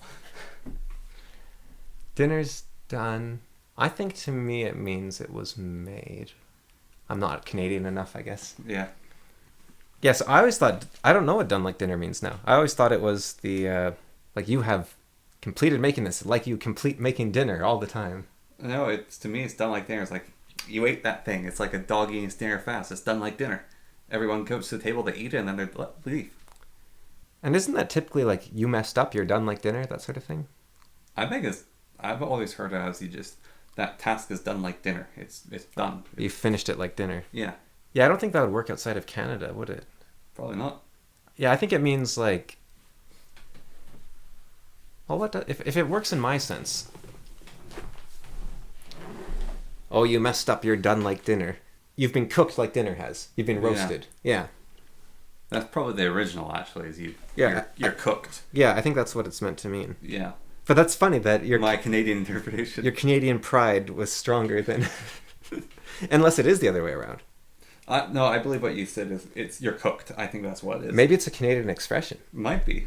There's one that Kitty says all the time, which is "get in the sea," which is a South African one, apparently. And I don't think it quite means "go soak your head." I think it means something more along the lines of "I want it to die" or something like that. I'm not sure. Have you ever spent time around Newfies? Briefly. They have some weird ones. They have so many weird sayings. Like, I think I've talked about this. I was working at the Elections Canada booth, and I was like, "Okay, and you're done. You finished voting. You're good to go." And she's like, "Oh, thank you, my lover." Yeah. But also, they're just little sayings or things that they say. They're like done like dinner, whatever that little thing is together. Yeah, item. Yeah, they're idioms. Idiom. They have weird ones like well, this isn't, but like up the creek without a paddle. Yeah. They just have such weird versions of that. There's a Mexican one. I think it's Mexican. Butter wouldn't melt in his mouth. Like he's a cool character. That's a good one. Yeah. Yeah, there's some... It's amazing when you look at what other languages have and you're like, that's perfect. Yeah. You need to steal more of those. There's some very good ones. I can't remember any of them right now, but there's some very good ones. Can you think of any Newfie ones? I've been trying to. I can't, but one of them is actually... I can't remember what it is, but it's basically tumbling down the hill and falling into a bush of thorns, but they say it really well. Flooded like a banquet with lobsters on a wedding day. What else happens in Newfoundland? Snow, rain, flood, Weird speaking. Lobsters, funny voices, Yeah. blue nose, Anne of Green Gables, Actually, airplanes, cheap housing. one of the ones that really messes with people... It's a better deal than a house. Saying you can only hear in Newfoundland. That's skookum. Yeah, strong, yeah. But if you say that to someone who isn't Canadian, Yeah. they have no idea what you're saying. I wonder if it's a West Coast thing even. Like, I wonder if a Newfie would get it. Yeah. Like, we have Skookum Jim around here, of course. Yeah. Big, strong dude. And there's Skookum. See, I was confused first because I thought Skookum Sane was named after Skookum Jim, but no, it's Strong Jim. Yeah, I didn't actually know which order it was.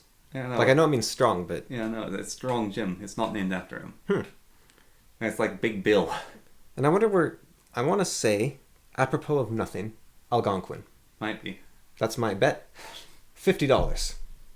No, I'm not betting. Me neither. Not $50. It's but yeah, Algonquin. It feels right. Yeah. Skookum. It's big and strong. It's Skookum. It's sturdy. Like tribe. But a lot of things, like someone says, that's whatever. Like, I can't think of the other ones now, but... That's so fetch. Yeah, that's so fly. That's wizard. Hip. Yeah. Yeah. I'm so deck, your dad built me. I'm so hip, your grandpa broke me. No, it was, I'm so deck, your dad hired me in the summer of '87 to build myself. Yeah. Some of those you can sort of get, like, maybe you can't. It might just be a cultural thing or a time thing. Like, being hip. How does that appear? I think because you, like, you got your hand on your hip, you're cool. You got, like, this sort of you're cocked, right? It's like cocky. It's the same as cocky, maybe. You're down with it. You're hip. I think they just happen.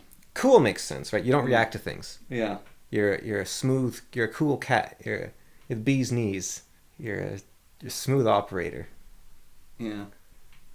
Well, my friend has a saying, Romney's been on here before, which other people who interact with him start to pick up, which he calls things dog water. That's dog water.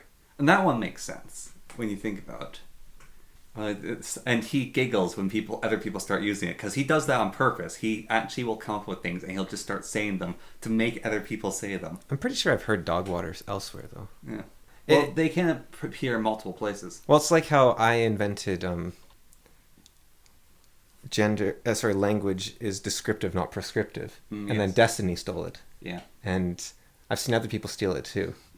And I think it's just more evidence for my idea whale theory. Could be. These things appear, and then that's that. Yeah. Well, my voice is going a bit, so work to wrap it up there? Or? One thing. Okay. Which, on a more serious, depressing note, back to tradition. So, would the world be a better place if Linkin Park's music wasn't good? Or Ren's music wasn't good? And after that, would you want that world? I've called this the crucible of angels, where you throw in 1,000 humans and you boil them horribly and painfully, miserably down, and produce angels. And it means that you have a lot of people that fall to the wayside and die and suffer and scream and are broken and never recover. And so I guess this question sort of is, do you measure humanity by their high water mark or by their sort of average level? Yeah. And can you...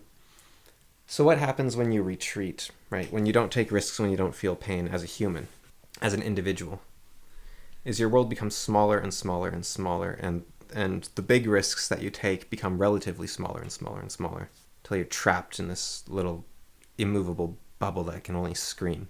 Yeah. Because the slightest thing is too much for you to bear. And if... I've said, reality is a metaphor for itself. Sort of... If you can apply it to the individual and you pull it out to all of humanity, and you say if we didn't live in that crucible of angels, maybe we'd just get smaller and smaller and smaller and smaller, and then life would be this misery where I think it already has happened to some degree, and it probably ebbs and flows like the tide over history, but you become afraid to speak, and you become afraid to do real art. It's just all safe. Yeah.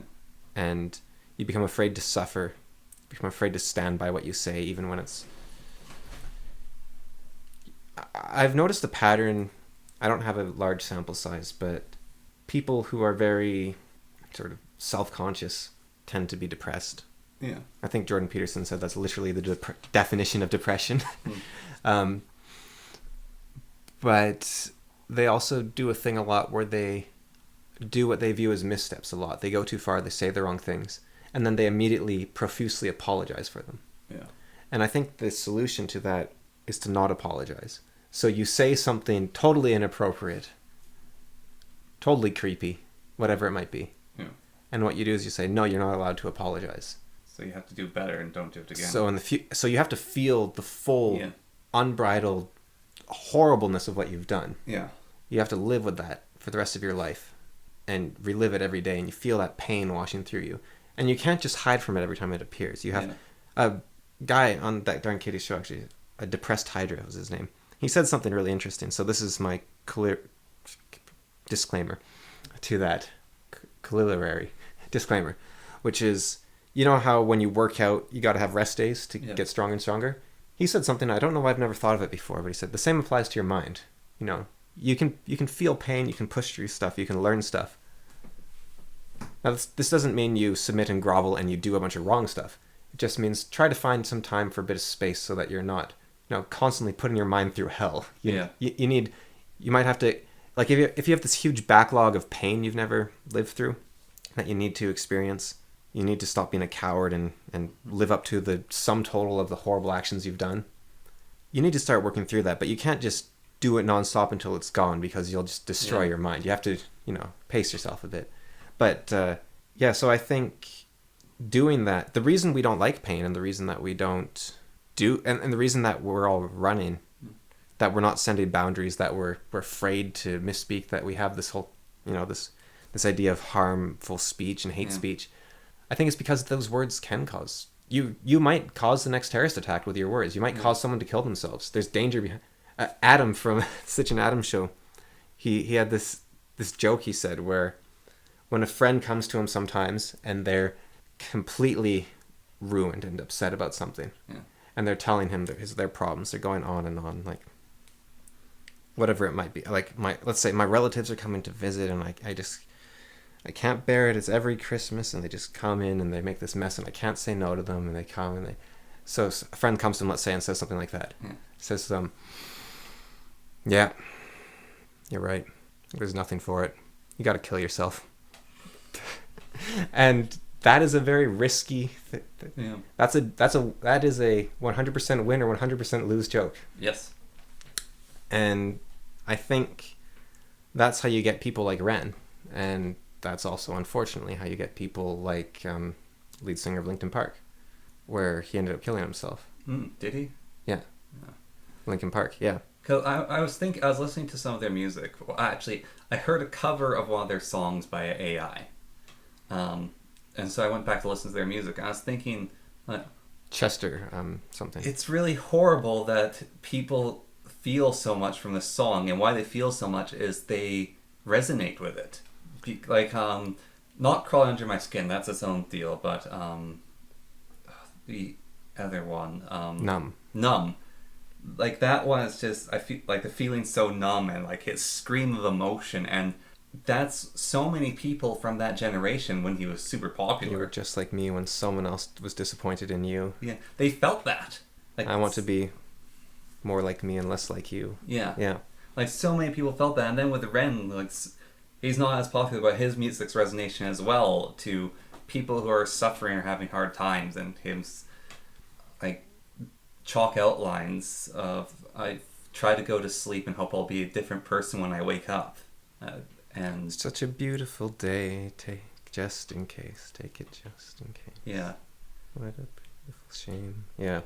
Like, just those things that he says, and like you feel them in your soul, and the reason why you feel them in your soul is you've suffered just like these people, and they've said them to words of such truth, but you can't help but feel them. I think the other thing is because we are gods carving in our path through time and space is it's like a tide or waves. Yeah. So maybe to simplify it, like a bunch of coiled sausages writhing up and down. No, but there's an ebb and flow, and we're going to have our high points and low points, right? Yeah. And so if Linkin Park can meet you at your low point, Yeah. which you will have to face at some point, you'll have to go through the low point, and you'll have to go through it many times in your life. Yeah. And if it's what keeps you holding on for that low point till you get back to what you want to call normal, what is actually just another point of the wave, it's the high point or the midpoint. There is no normal. It's always this moving ebb and flow. So I think the fact that everyone suffers and can relate with suffering doesn't mean humanity is suffering, I guess, is what I'm getting at. But the people that can create that art are sometimes pushed too far. Yeah. And like, let's say you were God designing Earth. Kind of like you said, is the world a better place with or without their music? It's like, would you... Well, it's the same argument at the end of the Wheel of Time. Yeah, sort of. I actually can't really show it on camera, but I have these drawings here. And the featuring one is the yin and yang. But I actually drew a ton of different versions of yin and yang in this image. Because that's how I mentally dealt with that question, is drawing all these. Yeah, so you have a duality of black and white circles. You have a singular white circle, a singular black circle. You've got a black dot within a white square, a white dot within a black circle, and a white circle within a black circle. You've got a larger one, I guess. Yeah, You've got a sort of like waxing moon gradient type thing here. And what's really interesting about all this is the yin yang amplifies all of them quite well. Like, if the yin yang was just the two paisleys, I think they're called. Yeah. Like the fang and the flame of Tar-Valon. Yeah. I don't think it would be nearly as powerful a symbol, but it's got the two dots in it. Yeah. It's got the eyes. And it's a really sort of brilliant symbol for that. Yeah. It says a lot with very little. There's some ancient mystic said, if you only had the deck of tarot cards, you could understand all of humanity, if that's all you had. And I think yin yang is a sort of similar symbol where it says a lot. Yeah. And it's so weird because it's just even it being a circle is a part of it. Also, what's really cool about the yin yang is you can actually take those two pieces apart, and they still have the drop in each of them, and they're both really interesting when they're separate. Is that the definition of a magical symbol? Might be. Because it's basically an abstract shape, right? It has no right to contain the sum of human achievement in it. Right? Like it's kind of ridiculously powerful. Yeah. Kind of the cross and whatnot sort of does that, but it's more you have to learn about the cross. Yeah. Whereas I think you might be able to go to the Sentinel Island and give this to the islanders.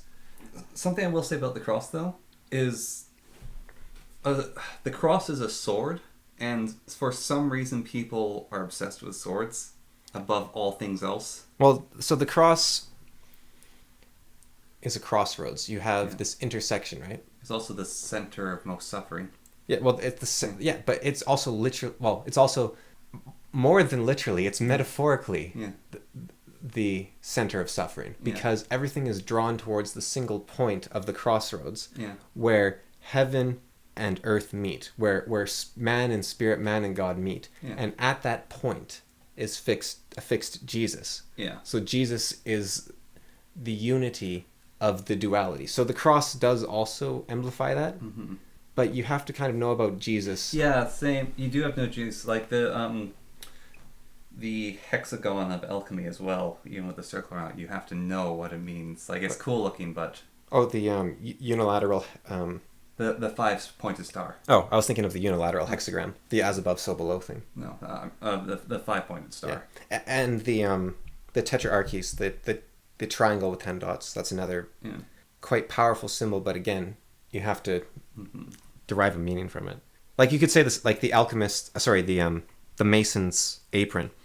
So it's an apron with one corner turned up. Yeah. And so that's the square with the triangle in it. I think why the yin yang, or whatever its proper name is so powerful, especially black and white, because there's the yellow and red one. I actually don't think that one's as good as the black and white one. Is because light is bright and white, the night is black and dark, and they exist within each other. And so, like, it's the most baseline level of humanity. But even then, you have this thing here, it's half black, half white, right? Yeah. With a straight line down the center. But that curve, it shows the path isn't straight and there's an interplay. Yeah. It's like they're swimming, or they're pushing against each other. Yeah. And if you want to walk that line, you have to move in chaos and order. There's no straight path. Yeah. It's like I wonder, this is kind of a weird thought. You say, okay, what's the pinnacle of human technology? And do you go for like a quantum computer or AI, or do you go for something like the yin yang or Torah?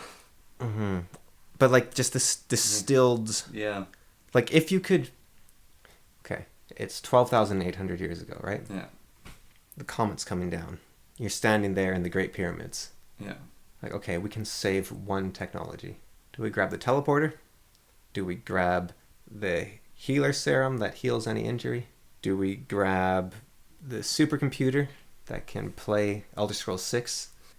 Do we grab the, the faster than light travel spaceship? Do we grab the yin yang? Well, the fall of Rome, people still use their technology, but they couldn't make it anymore. It was above them. It was like in Lord of the Rings, it would be humans living in the ruins of an elven city. Mm. Or even people living in the old ruins of Gondor and slowly trying to repair it. They can't make that again. It's beyond them. However, if you give someone a hammer who's in the wilderness... Right, but let's say you give them this technology, you save this technology in the pyramids, right? Yeah. And you have the blueprints and people can just make it. It's not even like understand, so they can also understand it and why it is. And because if you have the blueprint, that's a little different, I think, because this is something that. So you have so teleporter at the lowest level and the highest level have meaning. So you have the teleporter, right? Yeah. You need to bang 2 rocks together 17 times, and no one has ever tried 17 times. Yeah. So you just write that note down. So you can do that for a teleporter. You can write down, rub 2 sticks together 12 times, and that gives you the healer. Okay. Or, so people have full access forever to this technology if you store it in the pyramids. Even that wouldn't lead anywhere. That would just be. It wouldn't lead anywhere. Well, that's sort of my thought, is that I think I said this about AI technology. We'd just be apes that could teleport. We won't be human. I think I said this when it wasn't on the podcast, but if AI tomorrow gives us the power to make whatever we could dream of, you still get angry at your friend for saying the wrong thing or something. You still get a bad night's sleep. Like you haven't solved any of the real problems. Yeah. You haven't made being a human any grander or easier. But the yin yang can do that. That can give you a path through the wilderness. It's almost, is this fair to say it's male versus female? I'll say it and then you tell me. So giving the teleporter, that's the female thing, let's say, okay. Then the male thing is giving the yin yang, and you say, here's the sword. We can't fight the monsters for you, but it's a magic sword. Yeah. Whereas the female thing says, this teleporter will keep you from hardship, you can run away, and you can find what you need, and you can go where you need. I agree with that. Which isn't to say that the female one is worse. Maybe the yin yang's more heroic. So then what would the male one would be the Bible. The male one would be saying, this is the Ten Commandments. Yeah. The male thing is the Ten Commandments. You say, this is how you must live. Yeah. And the female one is, I'm not going to tell you how to live. Here's a teleporter. Yeah. Live well. But then the hero is, here's the yin yang. Yeah. This is the sword to fight the monsters in the darkness. Yeah. This is Jesus' one commandment. Now, that's the one thing that a lot of, I think for yourself. A lot of Christians miss that because we have the Ten Commandments in Christianity. But they were actually supplanted by the one, which was Jesus's. Yeah, I don't know if I like his commandment. It's a hard one. That's, I think, the point, and it's meant to be greater than the rest. Right, but it's what I mean by hard is it's so easy to conflate cowardice and horrible, cloying, what do you call it? Sort of codependent bonds with love. Yeah. Where it's so easy, not just codependent, but like, love each other. Okay, I'll control you so you can't be hurt. I love you. Or I love you so I won't let you do this. I love you so... I don't think that's real love. But you don't think that, but someone else might. Yeah. Like I told you that argument I had on yeah, exactly. the internet where this guy was saying you were a coward and you abandoned your duty. Yeah. And so people think differently. So it's like... Now, he didn't just say love each other. He said love each other as you love me. Yes. So if you're what's yandere? If you're yandere for Jesus, you love him so much you want to tie him up and chop off his fingers so he can't leave. You can't love Jesus like a yandere. Well, that's what I'm saying. That's why the second part's important. Love each other as you would have loved me. Yeah. You can't just love Jesus like you would love someone else. Yeah. Like, love each other as you would have loved me. You can't become obsessive in love with Jesus, hopefully. But if you are, then... You're not in love with him. You're looking at the finger, not the moon. But again... It leaves too much open where the Ten Commandments are very straightforward and easy. But you don't grow from the Ten Commandments. You just live by them. But Jesus' commandment makes you grow. One of them is guidelines. If you want a good life, follow the Ten Commandments. If you want a better life, follow the one. If you want a good life, follow the Ten Commandments. If there are monsters at the gates breaking down your walls, then you need Jesus. Yeah. Because the Ten Commandments won't protect you. The Ten Commandments are very strong walls, yeah, but they can't defend you from anything that can break your walls. Yes. If you want to build better walls, you need Jesus. And that's kind of the problem, is when things start falling apart, people cling to the walls that don't work even harder. Yeah. Did Attack on Titan do anything like that? Like, the Titan broke down the wall, we need to trust in the walls harder? Yep, we need to trust in the walls further back after that wall's broken. Because there's 3 layers of walls. Instead of saying we need to train up like twice as many soldiers and just start eliminating these things? Well, so that was one group of people's minds. And then a bunch of people we need to discover what's going on with the Titans. So we're all going to become scouts instead of guards. And we're going to go explore in the wilderness. Do you think that's a feature of a good story? Like, I've only watched up to episode 8, part 17 or whatever it was, because it just didn't stop. But do you think that's an aspect of a good story, in that with the premise you can determine the meta-narrative, at least in part? Because that means that you're speaking to the collective unconscious or something like that. It might be. I don't know. Like you can, because let's say, what if they said, "Oh, the walls broke down. We need to change all our behaviors. Let's." Yeah. I mean, that's the human perseverance and overcoming. So it's not a bad story either, I think. And I actually often find those. I think it's probably just because it's done poorly most of the time. Yeah. But those politicking things where you have these people that are completely unreasonable. Like, let's say the big Titan, like slams through the first wall with a flick of his finger. Yeah. And then the other walls are weaker and smaller. And then the politician's like, we must trust in those walls. Like that sort of story. Yeah. I don't like those because they try. It's what they're doing is they're saying anyone that disagrees with you politically is a blind fool that has no idea what they're doing. When always there's a disagreement about the facts of the situation itself. Or if someone's trying to sell you something, like the people want to trust the walls and stay with them because it offers them They more have ulterior control. motives. Yeah, like literally in Attack on Titan's part of it is it offers more control to have people trust the walls. Yeah, like they might not even believe in the walls, but by like most of this hate speech stuff, I really don't think they believe it's defending our democracy, which is the most disgusting phrase. Just claiming it's our democracy so we can enslave you is ridiculous. Yeah. Saying we can control your mind itself. But I think a lot of them know that, and what they're doing is actually saying, like, the Patriot Act, Bush did this. Oh yeah, you want to be a patriot? Then we're going to go and attack another country that didn't do anything wrong. Yeah. And I think it's the same thing with this, like, to protect free speech, we must restrict speech. You have, I don't think they believe it, but hey, it gives them the control. It gives them control, so they're going to do it. All right. I'm actually struggling to think of a symbol that Is like the yin-yang? is more powerful. Like there's the caduceus, which is Hermes' staff, right? Yeah. The sort of knowledge from chaos. Yeah. But I feel like it's a little overproduced. Yeah. There's the cross, but its meaning is not entirely clear. Its association with a sword is interesting. I'll think about that more. But Well, whenever I see the cross, it's you flip it upside down, you've got a sword. That has always been my thought. and yeah, And the cross's resting place is standing upright, but if you need be, you can flip it over. it's always the soldier has a sword, but the cool soldier has the soldier has a spear, but the cool soldier has a sword. Yeah. Even though a spear is actually way better.